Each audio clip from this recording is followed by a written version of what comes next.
Mesdames et messieurs, ce que vous allez entendre n'est pas un simple discours. C'est l'appel sincère d'un patriote, d'un homme engagé, sage et profondément inspiré par l'amour de son pays, la Guinée. Il s'appelle Peuple Gouv 224. Il parle pour éveiller, pour unir, pour agir. Restez jusqu'au bout. Ce message pourrait changer votre manière de voir le monde et peut-être votre rôle dans la construction de notre avenir commun.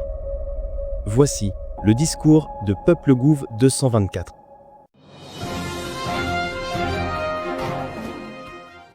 Mes frères, mes sœurs, je ne suis pas une autorité. Je ne suis pas un homme célèbre. Je ne suis pas un homme politique. Je suis juste un fils de la Guinée. Un parmi tant d'autres. Je vis du jour au jour, comme vous. J'ai une famille à nourrir, des enfants à élever, des parents à aider, des rêves à protéger.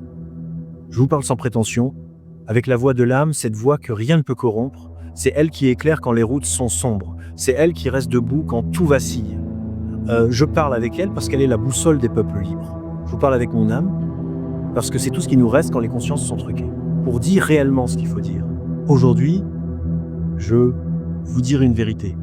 La Guinée avance. Oui, c'est pas encore assez vite, pas encore assez juste, mais elle avance. Et ce mouvement, si nous savons l'embrasser, est irréversible. Les signes sont là, visibles. Depuis l'arrivée des Avengers, il y a des signes qu'on peut pas nier. Des changements concrets se dessinent. Des routes, là où il n'y avait que de la boue, même impraticables. Des écoles construites et rétablies, là où nos enfants apprenaient dans des conditions précaires. Des projets comme Simandou 2040, qui, si nous leur donnons le temps de mûrir, pourraient transformer notre avenir. Ces réalisations ne sont pas des promesses politiques, ce sont des faits tangibles. C'est pas de la politique, ni de la démagogie. C'est la réalité. Et si on continue comme ça, si on reste concentré, si on travaille ensemble, dans 10 ans, ce pays peut devenir une fierté. Un endroit où nos enfants auront envie de rester, de construire, d'espérer. Ce pays n'est pas parfait. Il est même fragile, mais il est à nous. Et s'il nous appartient aujourd'hui, il appartiendra à nos enfants demain. Alors construisons. Ensemble, et je rêve, oui, je rêve d'une Guinée forte, d'une Guinée libre, d'une Guinée fière. Mais ce rêve ne se fera pas tout seul.